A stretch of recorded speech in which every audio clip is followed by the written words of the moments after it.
Dr. Justin, welcome to Grow Your Wealth. How are you today? I am so excited to be here. Thank you so much for having me. I'm looking forward to this conversation. Ooh, I am too. Thank you. Thank you. Okay, Dr. Justin, let's first and foremost start with your story because I think you have a really special one. It was a big reason why we reached out to you in the first place. Take us back a little bit. What was going on during the time where you shared that you had a business? It was thriving on paper, but behind the scenes, you said that you were feeling exhausted. And I know a lot of our listeners can absolutely relate to this. What was going on at the time?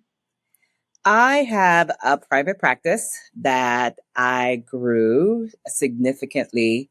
At one point, I had about 15 staff. We were doing pretty well in terms of revenue. I was working very, very hard. I had an associate doctor that also was working with me at that time.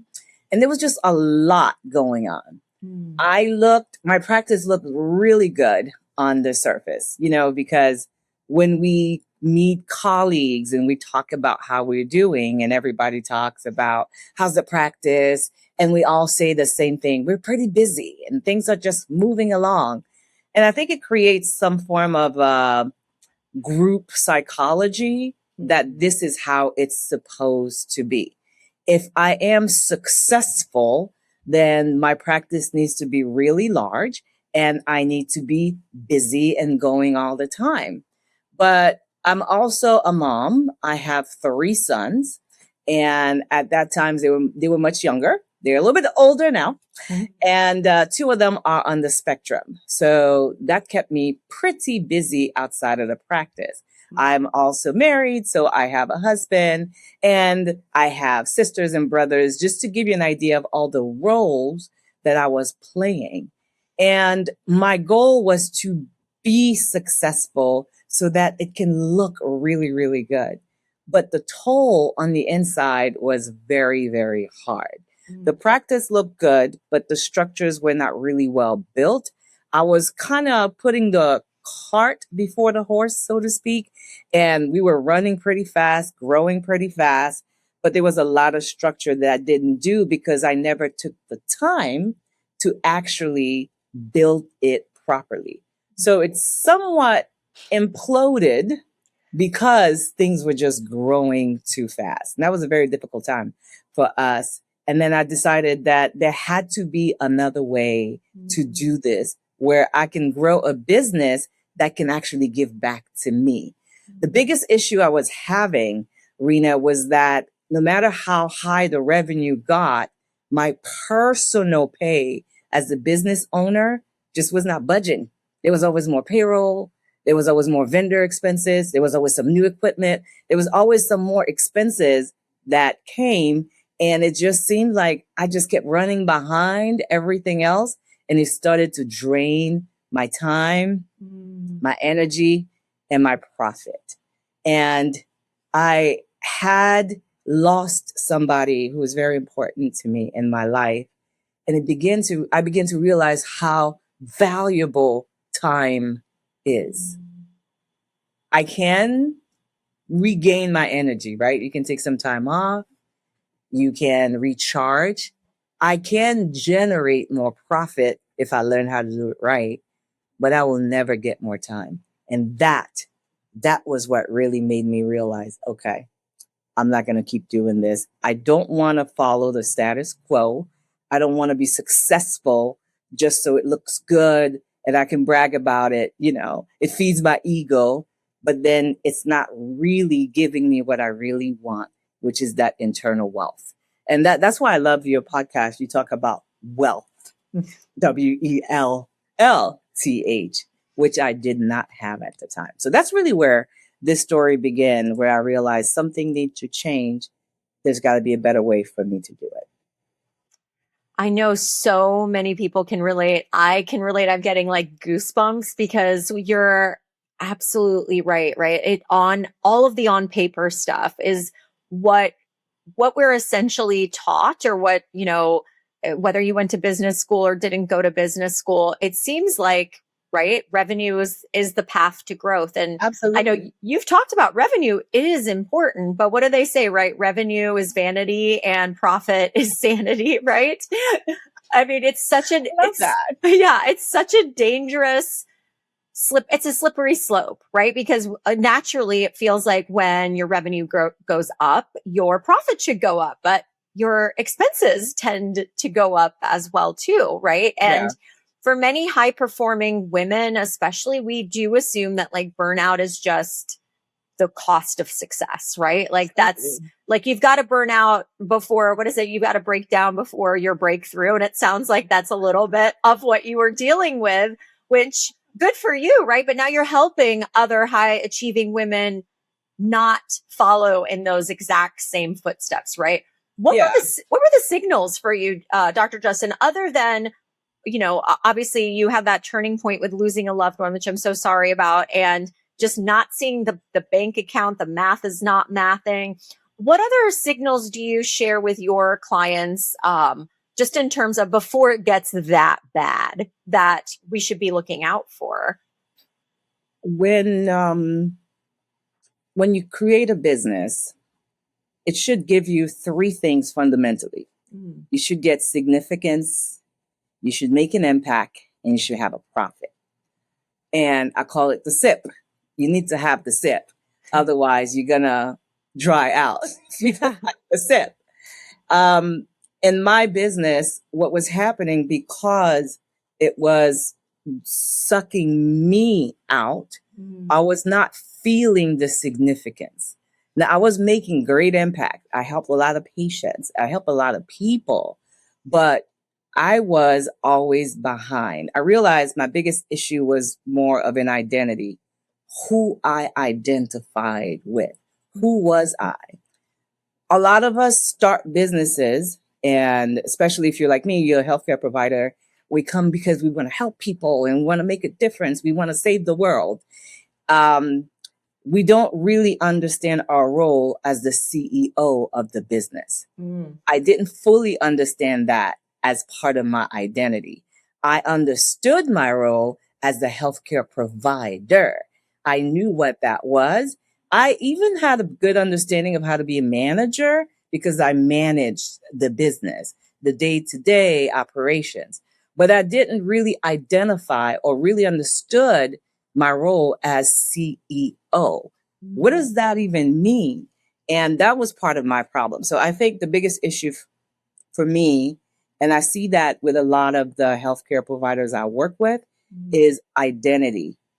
Who do you believe you are? A lot of us are, of course, the healthcare provider, and we're the manager, we're the babysitter for our team, right? Because we are always making sure that they do what they're supposed to do, because we don't really have systems that make sure that gets done. We are the counselor. We are the mama hen for a lot of our team, the supporter, the friend. We play a lot of those roles, but we don't necessarily step into the role of CEO. Although we like to introduce ourselves that way, we have it written in our business cards. When we come to meetings, I am the CEO of XYZ practice, but I don't think we fully understand. So that's the first place. I started, and that's why I always recommend people that I work with to start, is understand your identity, who you are. Because I always say your business will never go further than who you believe you are. And until you can get that clear, then you're not going to be able to make the changes that you need to do, make the hard decisions that you need to do to create the business that you want to create. So that is the first place. That was the first thing for me, was identifying who do I want to be now going forward. That is so important. And it reminds me of something that you recently shared on your LinkedIn. And I know you've talked about it a little bit, but especially for those healthcare providers, I think you had mentioned you would never treat a patient without diagnosing them first. Yeah. And I love that your process for this also includes like really reflecting, right? And making sure that you can't put a plan in place unless you kind of, like in your words, diagnose what the situation is currently. Do you ever find that with some of your healthcare providers that once they realize like what a CEO is really responsible for, that they don't want to be the CEO. Absolutely. Like, Yeah. that's a thing. Okay. Yeah. That they don't want to do that job. It was probably not what they wanted to do in the first place. I'll tell you something that I've discovered. Sometimes I work with somebody and what they really discover is that they don't want to own a business. That is not what they really want. So they have to make a correction, a course correction in their career and do what they really want. For example, I work with one doctor who really just wanted to provide the absolute best care for her patients. She had no interest in numbers and data and financials, absolutely did not care for that whatsoever. So it turns out the role of the CEO is really not what she wanted, and she had to decide what to do with her business. Now, there are different ways you can handle that, right? Because you can hire people to support you, Yeah. but understanding who you are and what you really want to do is the first place to start, because then it will determine how you approach everything. And sometimes that's important. Yeah, there are people who don't want to do who don't want to. Yeah. That must be a really hard day when you've got to look in the mirror and then realize I started a business and don't want to be the CEO. But thankfully, like you said, that you mean, let's say you want to be a business owner, like have Yes. that, have that flexibility, so to speak, could hire a CEO or a COO or someone like that to take some of that operational load off, I suppose. Yeah, you could. And I gotta say, in our defense, we're not trained to be business owners, right? We are trained to be healthcare providers. We Yeah. come out, we're clinicians, and we know how to care for people. And that's great. And that's what we're supposed to do. We just don't have the training on how to start a business. And most of us, like I thought when I first started my practice, because I started my practice cold, I didn't buy it. So it was patient one, day one. Yeah. And so I thought, I'm a nice person and I care for people and I want to help them. I'm just going to open up my practice, put my sign up, and then patients were just going to flow in and it was just going to work out. Well, it didn't, as you can see, that didn't quite work properly. I didn't really fully understand positioning, marketing, and you can go, talk about all the pillars of success for business. I didn't understand any of them, but it's just because I wasn't trained. So it's not so much that we're bad at it as much as we just don't know. And when you don't know what you don't know, it's hard to do it. So yeah, a lot of us see our patients and we diagnose them. We understand, we create a plan, we do all of our assessments. So we know how to care for our patients. But when we look at our business, we don't think of it that way because sometimes our personal identity is also tied into the business. So we have all these emotions when we look at the business, the way the business functions. We feel that is a representation of who we are. So if the business is doing well, then that means we're good. If the business is not doing well, then we're not good. So that makes it hard for us to use those same clinical skills to evaluate our business because we're looking at it from a different place. Again, we have an identity issue. Yeah, I can so see that too. Like again, with a healthcare provider in particular, like you provide a service to people. Like you go into it, I'm assuming, because you want to help people and you don't put yourself first, right? So that just kind of naturally makes me think about, the healthcare provider that is a business owner as well. Like you're not not necessarily going into medicine because of, you and wanting that, necessarily just to help yourself. You're there for other people. So it would not surprise me at all that as a business owner, on paper, everyone's fine. My patients are fine. My team is happy, but I'm falling apart. And that is clearly not going to be sustainable. Let's also talk a little bit, Dr. Justin, about some of those profit leaks that you see, right? Because when it comes to running a business, I know we've chatted about like the money thing is a big, big part of it. But just because you're making a lot of money doesn't mean you get to keep a lot of the money. And for most of us that start a business, that's our expectation is like, I'm going to build wealth. But it sounds like from, the clients that come to you, that is a major issue. That's not happening.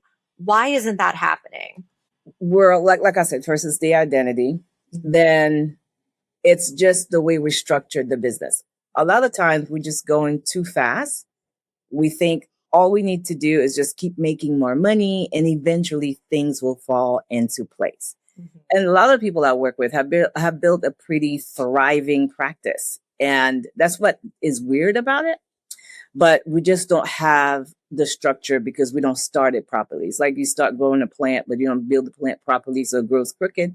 And then you have to try to go back and see how you can straighten it out. I would start with the way their business is structured. So in my framework, I talk about specific areas where there are leaks in the business. So the first one is your identity. Who you identify with is going to create the leak, because that determines how you reward yourself as the business owner. That is really the primary leak, is owner pay.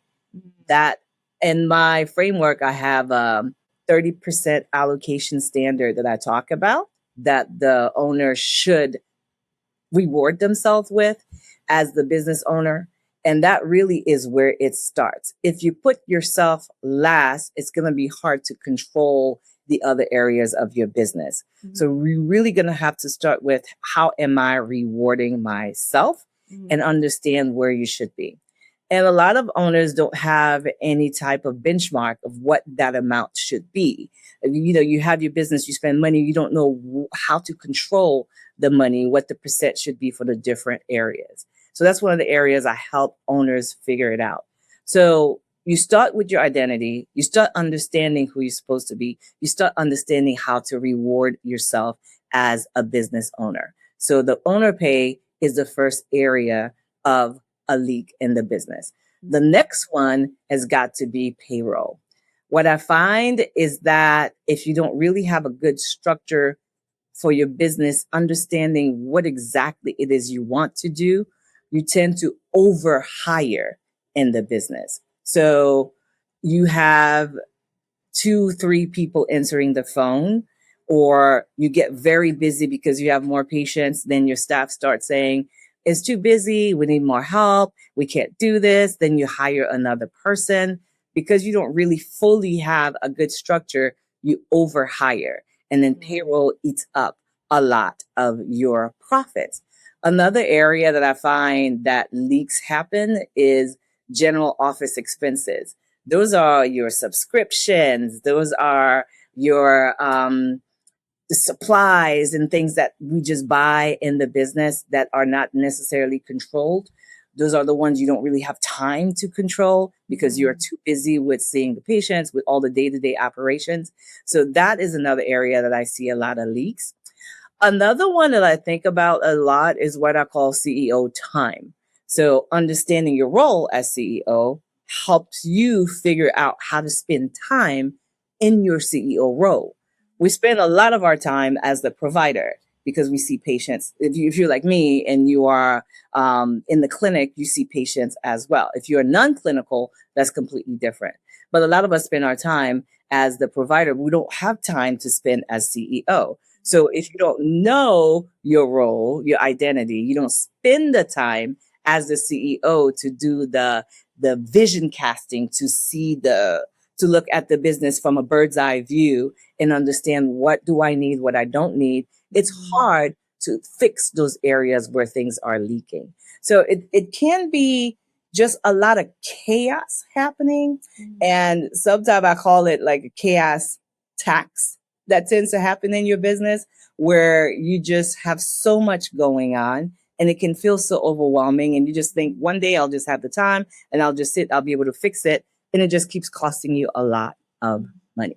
So definitely owner pay, operating expenses, and payroll is a big one.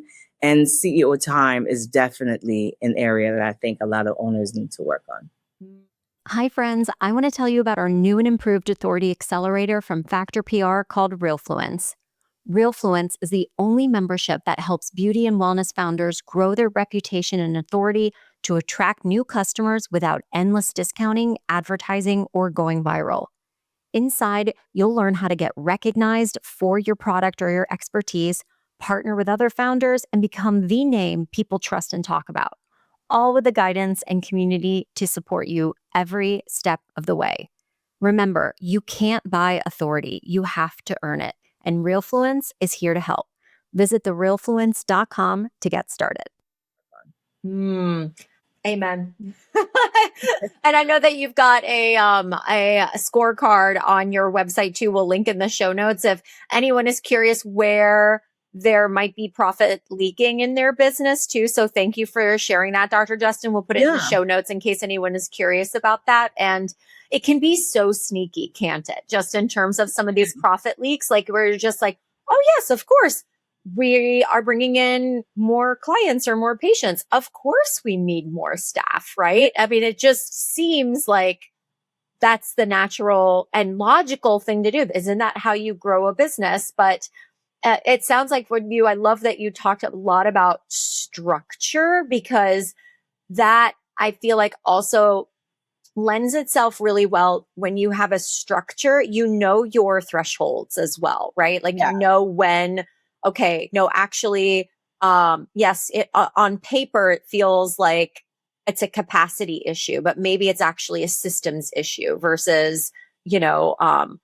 a people hiring issue as well too, right? So I think that is so smart, where you really start with like building that sturdy foundation for a business so that, things are going to come up all the time. Like I know that's something we talk about a lot here on the show is like, what happens to, like, you had an associate doctor, like, what if they leave, right? Like, then what? What do you do, right? Like, that's a thing that happens with medical practices.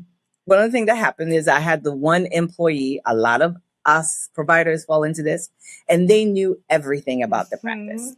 All the user IDs and passwords to everything, it resided in their head. And they were phenomenal. Like they took care of so much. And it was like, oh my God, this person was the best thing for me.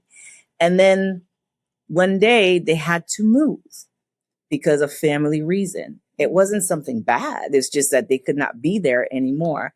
And then so now I had to figure out how to fill in the gaps that this person was filling in. I had nothing in writing. Literally, all of the user ID and password to all of the insurance plans that we had was in that person's head. So when the next person came in, I didn't really have a good way to train them so we can just keep going. I had to stop. We had to try to figure it out because I didn't really have a structure. I actually never had an SOP in the beginning of my business. I didn't even know I needed to have an SOP until my brother asked me, well, don't you have some type of operating procedure? He was in the Army, so he knew a lot about SOPs. And I said, what is an SOP? And I went and looked it up, and I said, I should have had that. And I started creating one at that time. But I didn't have one, and I had the one person I relied on. And I talk to practice owners all the time. I said, I do understand your office manager is phenomenal, and they handle everything for you. I would ask, what was your profit for the last month? They're like, I mean, I don't know. I'm pretty sure it was good, but she handles all of that for me. She handles all of the marketing, and she handles all of this because she's so great. And then I would say, well, what would happen if she left? Because people leave. It's just part of the world we live in. It doesn't mean you have to do everything, but you do need to have a system that can do it for you. And creating an SOP was the best thing I ever did in my office, because then it didn't matter who was doing the actual task. The SOP became the system that operated. It's kind of like a car, right? Mm-hmm. When you go outside into your garage, you have a set of keys in your hand, and then you go in the car, you start, and you as the driver can take the car anywhere. But the car has system that makes it function. It has an engine. It has a brake system. There's the fuels. There's different parts of the car. So if those systems don't work properly, it doesn't matter how great of a driver you are, that car is not going anywhere. So think of your business like a vehicle like that. And it needs to have different systems to make it operate. And we all know the human body is made of multiple systems, right? So as physicians, that is also an example that we understand. If those systems don't work, which is what we do every day, is help people restore different systems in the body depending on your specialty. So, but in our businesses, we don't typically think of it that way. A lot of times we just have what I call hope strategy, which is not a business strategy, because we think it's going to work out. It's just going to work out because we're just very positive about it. But we need a structure on how to do it. You can't build a structure if you don't stop and go back and say, okay, what do I need to do? And who do I need to be to make that happen? So true. I mean, Dr. Justin, is it ever too late for this, right? Like I'm thinking about the practice owner, even any business owner right now, they're pulling in, maybe high six figures, seven, even eight figures of revenue. Yeah. And they're like going bananas because it's a lot. It's overwhelming. There's chaos, as you call it. Is it ever too late to start implementing new systems or new approaches in your business? Like, how do you talk to that person that feels like I've been doing it this way and it's like, it's working, but again, that's on paper, right? But inside, what do they say? Time is the only real currency. And they're thinking to themselves, I can't keep doing this. I don't want to keep doing it like this. Speak to that person a little bit. What would you say? It's definitely not too late, and you can change your business. It's like everything else. So let's imagine you're doing laundry. You have 4 or 5 bags on laundry, and then they're all done, and there's clothes all over the place. And you think it's going to take me forever to fold and sort out these clothes. But you start with one shirt, one pair of socks, and you just start one by one by one by one. And by the time before you know it, you've completely sorted out the whole laundry and everything is in its place. So what usually happens to me, and I think a lot of us who are in healthcare, it happens to us, we kind of overthink everything.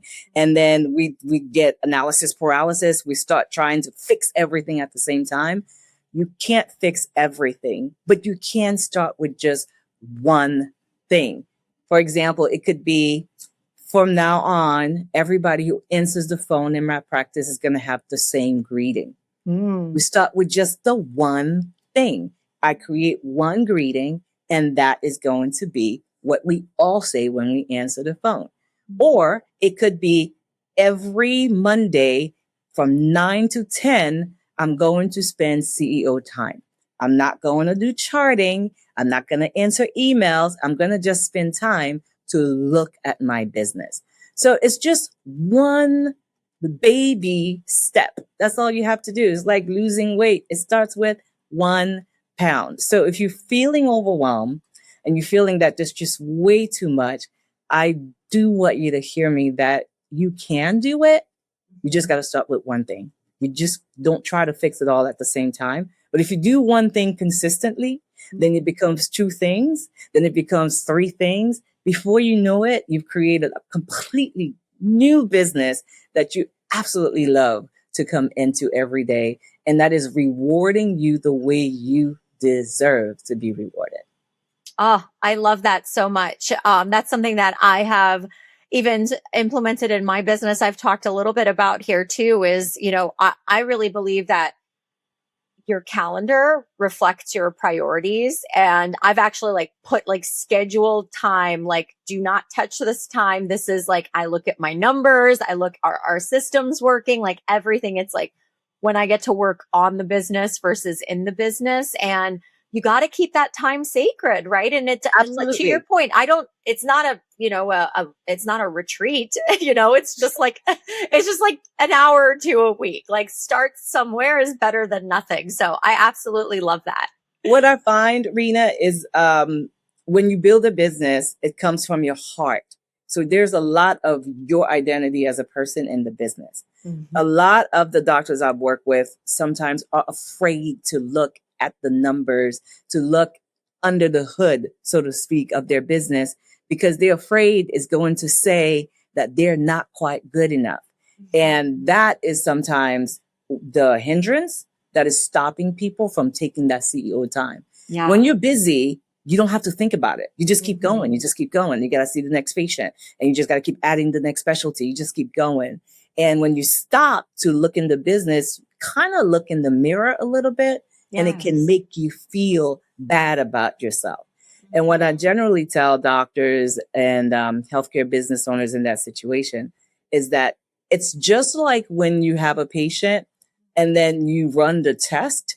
You do not look at those test results and think, what is it? What a terrible person. How could they have let this happen to themselves? Right. Their blood pressure is unbelievable. You are such an awful person. We don't think that. We don't. Yeah. We just go, okay, this is what it is now. Here's what we need to do to get it better. And that's the same thing with the numbers and the data and the information we get from our business. It's just a diagnostic. It just tells us where the business is, what area needs the most help. And if we approach our business like we are as clinicians, it's amazing what we can do. So identifying with the result is one of the things that stop people from looking into it. Oh, yeah, so true. Don't take it personally. Yeah, it's hard not to, right? I know. If you ever have somebody give you a bad review, you take that personally. Oh, yes. But understanding, okay, I'm looking at this business right now. I'm using the eyes of a clinician. My business is now my patient. And I'm looking at my business from the clinical lens of me being a clinician. And so I want to see what are the areas I need the most help? What area do I need to address first? Because I'm triaging problems, right? These are things we know, and we do these things every day. But if we could look at our business from that perspective, I think we would be able to create what we really want out of it. I 100% love that. Dr. Justin, is there anything that I didn't ask you today that you want to leave our listeners with in terms of advice or guidance or just a friendly reminder before we let you go? I want to remind you that you built a business to support you, not the other way around. The purpose of the business that you have is so you can have significance, you can make an impact, and then you can get a profit. So you need to have the sip from your business. If you don't, you'll fall into something we didn't get to talk about, but you fall into what I call the exhaustion economy, where everything depends on your energy, your time. And that is not what you wanted. That's not why you started a business. You wanted to build a wealth generating asset. So really look into your business and make the decision that it is going to serve you as much as you're serving others. Because I don't want you to get caught up in the expensive job category, you know. And the worst thing is to be the hardest working person in your business and the least paid as well. That's the one that breaks my heart because I have doctors I work with that their employees make more money than they do. And they work 10 times harder than every employee. And I call that an expensive job, and that leads into the exhaustion economy. So that is not what you created a business for, and you deserve so much better, and you can absolutely do it.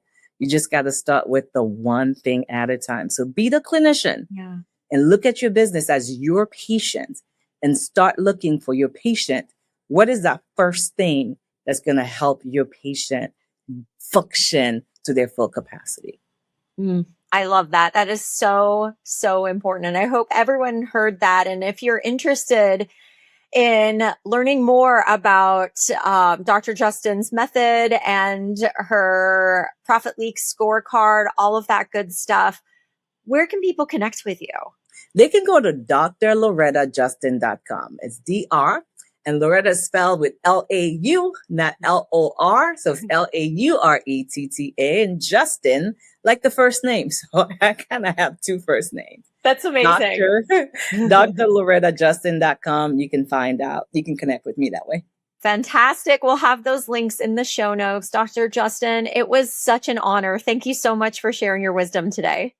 Rena, I was very, very happy to be here. I feel so privileged that you gave me this opportunity. So thank you for letting me share with you and talk with your audience today. I'm thrilled to be able to do this. Thank you so much for listening. I hope this episode deposited some useful advice and insights to help you grow your wealth. If you enjoyed today's episode, be sure to subscribe so you don't miss any future conversations. You can find more resources, episode details, and updates at growyourwealthpodcast.com. And let's keep the conversation going on Instagram. Follow me at Grow Your Wealth Podcast. I'd love to hear your thoughts, questions, or takeaway from today's show. Until next time, remember, burnout is optional. Take care, and I'll see you next week.